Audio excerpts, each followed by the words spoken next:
Welcome to Notes on a Painting. Notes on a Painting is a podcast by artist Olivia Kemp and art historian Esme Garlake. Together each week we will discuss a painting that one of us has chosen and researched. Our choices of painting will reflect where our tastes differ and overlap across the history of art.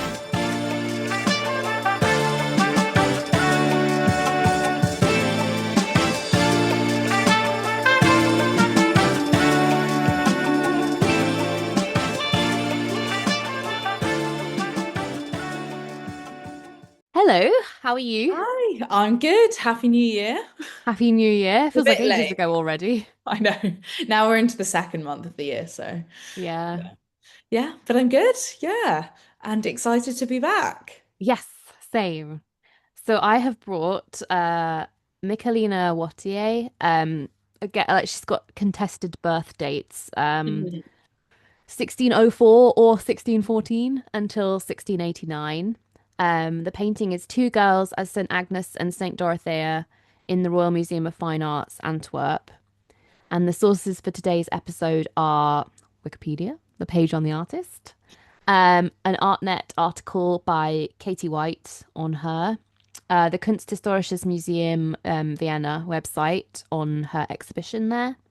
I think that was 2018. Oh no, this is the Mhm. 2025 one. The Royal Museum of Fine Arts Antwerp Museum website, the Burne-Jones Catalogue Raisonné, which was a whole left field thing. Um, the Yeah. 2018 article in Apollo magazine titled "Doing Justice to an Artist No One Quite Knows is Quite an Undertaking" by I think her name is Catalina van der Stiegelen, but I might be saying that wrong. And the Flemish Art Collection.be page on this painting. Wow. Would you like to describe the work? Yes. So this painting is of two young girls dressed in very sumptuous fabrics. They are stood next to each other. So on our left, there's a girl stood kind of behind a red table covered in a red tablecloth with apples and roses on the table in a basket. And she is in this dark green velvet dress with white fabric in there as well. And she has a uh, really long feather, looks like a very long quill. She's looking down, she's looking quite demure. And then the girl next to her is kind of looking, she's stood up, I think, turned to look towards the other girl, and she's in this amazing, um, very bright yellow cloth. I mean, I suppose it's a dress, but it's more like a shawl or Mm.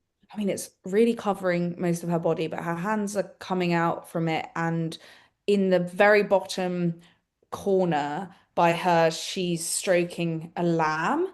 Um, she's got this also the yellow contrasts with this lovely pinky purpley cloth of her dress underneath. And then she's got a brown kind of shawl, and she's got more blonde. They're both quite blonde, but she's got very blonde hair with a tied up in a plait. And they're both very rosy cheeked, quite angelic looking girls. The backdrop is dark, but it's got a red, similar to the tablecloth, red hanging cloth or curtain. So I would say it's very much an oil painting with sumptuous colors, and the light is shining on these two girls. And I I imagine, well, I'm sure we'll find out that they seem to have these kind of symbolic attributes or details like the lamb and the feather, making me think, yeah, as you say, they look very saintly in that Yeah. sense. Yeah. Okay. Well, thank you for that. I will start with just talking about the artist and then go into some detail on the painting itself. So, Michaelina Wautier was a painter from the southern Netherlands, which at the time was a part of the Spanish Habsburg Empire.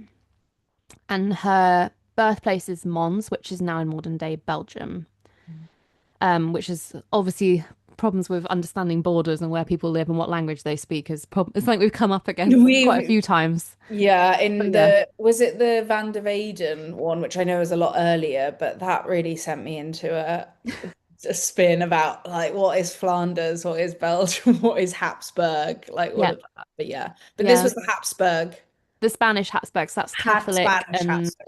I Okay. think often French speaking. Hmm. Yeah. So her work was much overlooked until the 21st century, as it was frequently attributed to other male painters, predominantly her brother Charles. And she's a contemporary of Clara Peters and Van Dyck. So that kind of time Mm. frame. Michaelina was either the only daughter or one of two. I found two websites that stated both facts very categorically, so I'm not really sure. Yeah. And there's a family of, she was from a family of nine children. Mm. And it's assumed that her family were fairly wealthy. And that's a lot of these assumptions about her are based on the paintings, much like the episode we did on Clara Peters. A lot of it is evidence in the paintings. So we assume she's fairly wealthy because of references to mythology and classical subjects in her paintings, Mm. which would lead you to assume she's well read, she's had a tutor, she's had a good education. Yeah. And also the fact that she could paint at all indicates that she was of some wealth and had lessons. Not a great deal is known about Wautier, so a lot of what I have here is, yeah, based on assumption and evidence in the paintings. And yeah, so it's kind of an interesting one. It's sort of that we have little pockets of knowledge around the paintings themselves and then just complete blanks about what she was doing. Yeah. How many paintings roughly have they attributed to her now? I was reading about a 2018 exhibition, which I think was the first retrospective of her, and that was about 30 works. Hmm. But I don't know if those were all signed. Some of them Yeah. were. Yeah. So I'll go into it a bit more because I did a bit of research about that part of it as well. Um, so her father died when she was a child. I think she was like 3 or 5. Mm. And her mother passed away when she was around 30. And it's thought that Wautier lived with her mother until her death, because she never married and was registered to the same address. So one would assume. Yeah. Even the year of her birth, as I mentioned, is still debated. And I've put down 1604, but it just seems to be all over the shop. Some people believe it's a decade later in 1614. Then a work that I was looking at of hers in a gallery in London said 1617. And that was confusing again because that was a work that was purchased at Sotheby's in 2018 and with only her brother's name attributed to it. So it was a Charles Wautier work bought at Sotheby's in 2018. And then it's in this London gallery now and it's saying it's by Michaelina and Charles. And it says she's born in 1617. So it's just trying to Yeah. trying to get some solid facts is quite difficult. So I Yeah. tend to sort of go with what the museums are saying. But yeah. Wow. I mean, that's quite, yeah, the decade is quite a long disparity, isn't it? Yeah, there must be some evidence for both, like because it's Mm. quite specific. Yeah. Like Yeah. it's either this or 10 years later. Um, okay, so she didn't actually set up as a professional painter until she was 39, which is after her mother passed away. And she moved in with her brother Charles in Brussels, and the two shared a studio. She may have received additional training then, or just potentially some contacts through her brother as he was already there painting. But we don't know. Again, that's assumption. Very little is known about her education, but she is known to have spoken both Flemish and French, and her work shows education in the arts with some familiarity Mm. shown to Rubens, Van Dyck, and Caravaggio. So those are like references in the paintings that are quite clear to see. I think you can particularly see some references to Van Dyck in her Senses paintings, and then Caravaggio in The Triumph of Bacchus. Mm. Yeah, so she was definitely aware of other Yeah. artists. Her earliest known work is now lost, and we only know what it looked like from an engraving. And it was a painting of General Andrea Cantelmo from 1643. And it's speculated that she got the commission through her brother's connections, as he'd been in the military. So I don't really know if Yeah. maybe, but I think sometimes these assumptions can be a little. You want to assume that she gets these connections through her paintings and her Yeah. talent, but who knows? Maybe it's her brother's connections. Yeah, her brother. Wait, it was that the brother Charles? No, another brother. Yeah, Charles, he had been in the Charles. military at one point, Okay, okay. so they assume that he must know everyone in the military. Yeah, so Charles is really taking a lot of attention, but I He's guess taking they a put lot of him in the credit. studio. Yeah. Yeah. So although there were other female artists at the time, Michaelina did break the mold as she painted across different genres. She produced still lifes, portraits, and most significantly for a female artist, she painted history paintings. Mm, It was incredibly uncommon for a female artist to produce history paintings, which is something we've discussed in our episode on Artemisia Gentileschi. mm, As we mentioned in that episode, this was because history painting usually necessitated the use of life models, and women were not permitted in the life room mm. at art schools and academies at the time. They were not allowed to draw the naked male form. I don't think they were And allowed to that draw the naked carried, female form either. They get to work from sculpture. yeah, and that carried on for I know that female artists, even like Rosa Bonheur in the 19th century, couldn't do that. Yeah, there's definitely works in Really the early carried. 1900s that are Yeah. still within that constraint. Mm, So as we mentioned in yeah, I've already said that. As we mentioned in that episode, that came up. So that yeah, mm, women weren't allowed in the life room, and that means that her painting history paintings where you've got nude and semi-nude people is something that was incredibly uncommon and rare, and we don't know how whether that's from sculpture or whether she had access through her brother or someone else. It's another one of the unknowns. mm, And her most famous work is The Triumph of Bacchus, which I assume is most notable as it's both large in its scale. I think it's about 12 foot by 9 foot or something. whoa. And it's a history painting. And it belonged to a famous client. It belonged to the Archduke Leopold Wilhelm, the younger brother of the emperor and the governor of the Spanish Netherlands. So, apart from its scale and its previous owner, it also features a large number of male nudes. Whoa, that is quite crazy for the time. Yes. So, given the subject matter, it was actually more common for this particular subject of Bacchus to be painted with female nudes. And Wautier's focus on the male form could be seen as a show of skill. This would be due to the fact, again, that she wasn't allowed to paint male nudes Mm. from life. So other critics at the time would probably have deemed her incapable of it.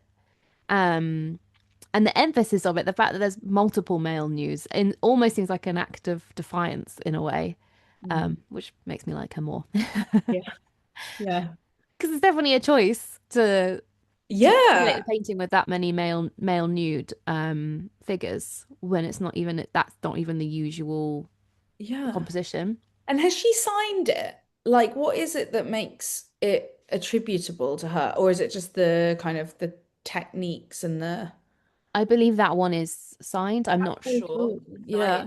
tonight. Yeah, It's as her most famous, I mean, like the attribution is definitely to her. And then it's like she was doing this massive history painting with loads of male nudes. It's very cool. well, I think the attribution is traced through the archive of Archduke Leopold Wilhelm Okay. So because it he was, had her name in, I think, in and his um not yeah, catalogue, wasn't it? His list of works was inventory. yeah. Yeah. Yeah. Wow. She's cool. I like that she did that. Yeah.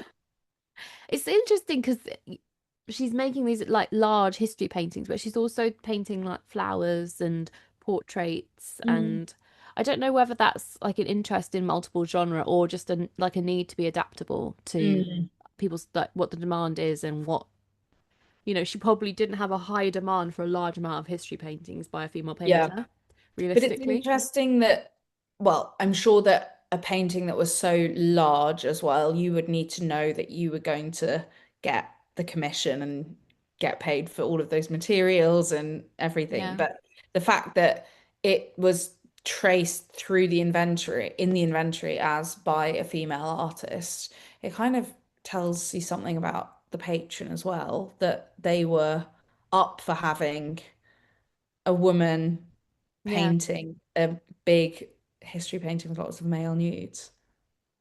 Like maybe they were trying to, yeah, give a female, like they were being patrons to a female artist and appreciating that she was doing things. I don't know. Yeah. And it's interesting because, like, as I said, she's not the only female artist around at the time, No. but to be painting history paintings is Yeah, very rare. it's the type because but it's interesting she was also doing flower paintings and ones that would be more associated, I guess, with Yeah. this period. She's Yeah. covering all bases, Yeah, definitely. she is. Entrepreneurial, I'd say. I think they had to be, didn't they? They did. So in 1993, a Belgian art historian called, again, I assume Catalina van der Steegelen, but I'm not sure about the pronunciation of that, came across the Triumph of Bacchus when looking for a Van Dyck portrait in the Kunsthistorisches Museum collection. In an interview, she said, and I quote, "A curator took me down a long corridor that had second-class Flemish paintings when I was leaving, and I saw a monumental painting about 9 foot high by 12 feet wide. I didn't recognize it. He said, not known as much is known about this, but it's painted by a woman. Seeing that work sent this particular art historian on a path to researching and uncovering more about this virtually unknown woman and her output and life story. And here we are, 30 years down the line, and Michaelina Wautier's work has returned to the same institution where she almost became a complete unknown for her first major and most comprehensive retrospective that has taken place there and will be shown again in London in March, which is really exciting. That's so exciting. So the Bacchus is coming to London. It is coming to London, March Wow. 2026. Wow, that is so cool. And it's such a testament to what happens if one person thinks I'm actually going to keep Yeah. researching this and uncovering it. Yeah, because most of the information I found and the quotes I found and the curation of our exhibitions is all links back to this one art historian. Amazing. Yeah. Such good work. So we come to today's painting. And again, much like Michelina's life and work, there is very little information on this painting, but Mm. I've tried to gather what I can find from the museum where it lives and writings about these particular saints, etc. So this is what I have.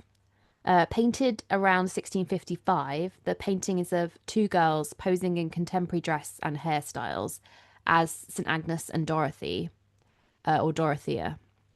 These two saints are early Christian martyrs. St. Dorothy, who I think is on our left, Mm. due to the fact she's holding roses, has only some historical credibility. Early martyrologies make her a maiden of Caesarea in Cappadocia. She suffered under the Emperor Diocletian between 284 and 305 AD for her Christian faith and her refusal to marry on the grounds that she was already a bride of Christ. Mhm. On her way to execution one winter morning, she was accosted by a notary who mockingly asked her to send him roses from paradise. And these apparently he was delivered roses from paradise by an angelic courier, and he was converted, and then he suffered martyrdom, and she attained sainthood. Okay. Wow. So that's St. Dorothy, which we believe is Yeah. the girl in black with the roses. Yeah. And then we've got St. Agnes, who stands on the right and is a figure of more historical substance. She was also a victim of the same persecution, dying in Rome around 304 AD. Unlike her more mythical sisters, she was wedded to the idea of virginal purity. She's said to have been only 13 when she was executed for adopting Christianity and refusing to marry the son of the prefect of Rome, which seems mental. 13. Jeez. How dare you not wed at 13? Yeah. Yeah. Yeah, I'm thinking, was she really devout or was she a 13-year-old who didn't want to get married? Because fair I mean, enough. I'd be really devout if I was 13-year-old Yeah, being asked to get exactly. married. Yeah, if it was an out. Yeah. So even the option of becoming a Vestal Virgin, she rejected, as it meant ministering to the pagan gods. Okay. And her praises were sung by St. Ambrose, St. Jerome, and other fathers of the early church. Uh, a basilica which still exists was built over her tomb in Rome, and the decree of the Roman Emperor Constantine's daughter, at her decree. Mhm. So she became a patroness of all seeking a life of piety and sexual abstinence, which is Mhm. crazy because she was 13. She was 13. It's like what every 13-year-old Should should be doing, actually. Her name, Agnes, meaning lamb in Latin, reinforces this image, and a lamb is invariably her emblem. Hmm. Um, so yeah, and in this painting, obviously they're focusing on the lamb, but the other thing that she's kind of famous for is when the torturers ripped off her clothing. I think you've mentioned this in a previous episode. Her hair miraculously grew really long to protect her modesty, Wait, just that like was Mary about. Magdalene. Okay, fine. I was mentioning it about Mary Magdalene, but that the same thing happened to Agnes. Apparently, that's what something that happened to St. Agnes. They love that They love story, the ladies clearly. covered in all the hair, Yeah. shaggy ladies. Yeah. But yeah, obviously, Wautier decided to go with the lamb rather than the just one Fair enough. hairy 13-year-old. Although she is definitely very covered. I mean, Yes, the amount of cloth around her is she's quite swimming in amazing. it, isn't she, in fabric? Yeah. So these two kind of dreamy looking girls Mm. are probably sisters, but their identity is unknown. And Wautier painted their portraits life-sized with, as we mentioned, Agnes in the pink dress, with a cord tied around her waist and a loose shawl. Mm. Dorothea's black dress has a big square neckline and the sleeves are pinned in place with a jewel. Her hair is swept up fashionably and she wears a pearl necklace and bracelets. It's all very contemporary to Wautier's time. Yeah. Um, and the girls avert their eyes quite shyly, which is quite innovative apparently for the 17th century. Sitters tended to look at the viewer or making eye contact with someone else in the painting. So apparently, this kind of like coy, total looking at nothing away is a new thing. I would not know that because I always assume that they're trying to be coy anyway. Yeah. Like I associate with these kind of paintings that look in the Yeah. distance or like especially with female paint like sitters, you know. Yeah. Okay, interesting. So would this have been like in terms of commission, do they think that it was of the family of these Yeah. girls? Yeah. So painting someone or their children as a historical or allegorical figure was called portrait history, but with IE because they're not British. Hmm. And the most common themes were biblical or classical, but these two martyrs were quite appropriate as quite a lot of parents like to have their children identify with these images of piety. Mm, fair. So it's quite likely that a parent commissioned it of their daughters. And given that Wautier is unlikely to have been painting purely for pleasure, Yeah. with no mother or father, living with her Mhm. brother, probably needing to make some kind of a living for herself, Mhm. it's quite likely it was a commissioned work. Yeah. So the two girls as St. Agnes and St. Dorothy remained anonymous for many years, and it was only after the year 2000 that it was attributed to Wautier. Wow. That is late. Yeah. Yeah. Like the fact that her name wasn't even around, Yeah. Well, I'll get really. into that because it's sort of peaks and troughs across history a little bit, but not in any Mm. major way. Just Yeah. sometimes she gets mentioned every so often and then Okay. disappears again. Hmm. But little else is known about Wautier's life. Much of her biographical information is based on conjecture and analysis of the paintings. Mm. After her death in 1689, her legacy was really quickly lost for various reasons: misattribution, confusion with other notable female artists of the period, and her brother's work. Mm. And actually, her first self-portrait, which she painted in 1649, was for a long time mistakenly attributed to Artemisia, Oh, which is wild to me that because is a bit. they're not even in the same country. Yeah. And the portrait. I mean, does it look like Yeah, Artemisia? Because Artemisia has quite a lot of self-portraits or quite a lot to reference. mm, And I don't think they look that okay. similar. Okay. But it must have been, maybe it wasn't attributed as a self-portrait, maybe it was attributed as a portrait Okay, fine. of Less another woman. crazy. Sure. Yeah. So there was also an inability to differentiate her work from her brother. So Mm. 2 centuries later, starting in the 1850s, recognition of her work picked up a little bit. However, any mention of her was usually limited to the characterization of her as a skilled portraitist, with very few attributed works. It seems like she has small moments of recognition, as I said, across history, and then she's quickly forgotten again. I noted that she was mentioned by Germaine Greer in a book about women creatives, and then nothing again for a while. And she's forgotten again until about 2018, which is when Catalina van der Stiegelen, whose name I needed to find there, put on the first exhibition of her work in Antwerp. So from June to September, that was the first complete retrospective of Michaelina Wautier, which was shown at the, again, pronunciation, Museum aan de Stroom in Antwerp, who organised the exhibition along with the Rubens House. And it was curated by Catalina. And the other more recent retrospective, which is currently in Vienna, was organised in cooperation with the Kunsthistorisches Museum and the RA in London. Yeah, and that is very cool. Kind of all I have on Michaelina Wautier. Yeah, even when you read the exhibition pages, it's really unusual to be reading these massive retrospective and not actually have a full biography of where she traveled, who she worked for, people she painted. Yeah, so it really comes from the paintings. Yeah, a lot. Yeah, it really does. And that's not the first time we've said that about a female artist on this podcast. No, true. So is it coming to the RA then? Yeah, it is in March. Okay, yeah.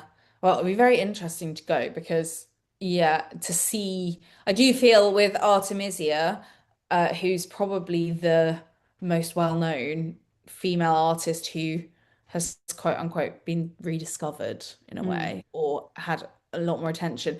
There are some amazing archival documents and there are letters from her, and we do know like a lot about her life.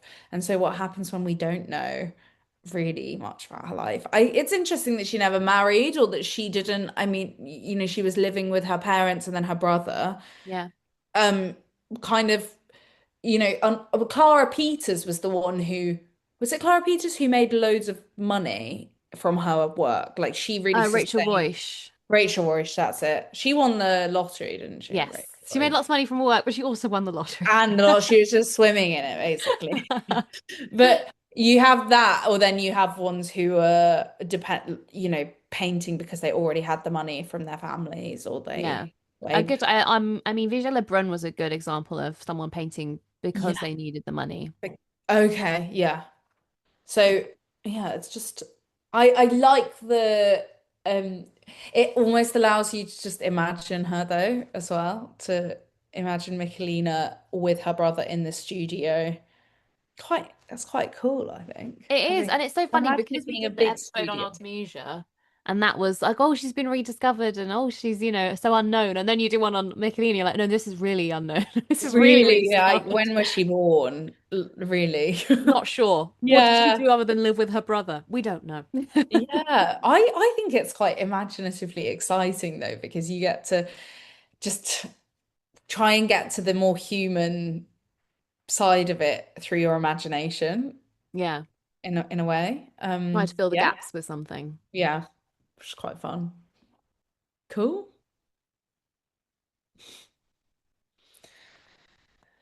Oh. We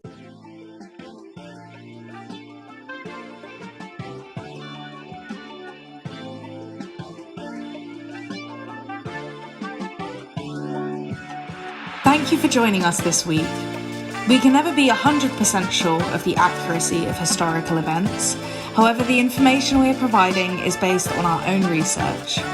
If there's a painting you'd like to hear us discuss, please let us know on social media.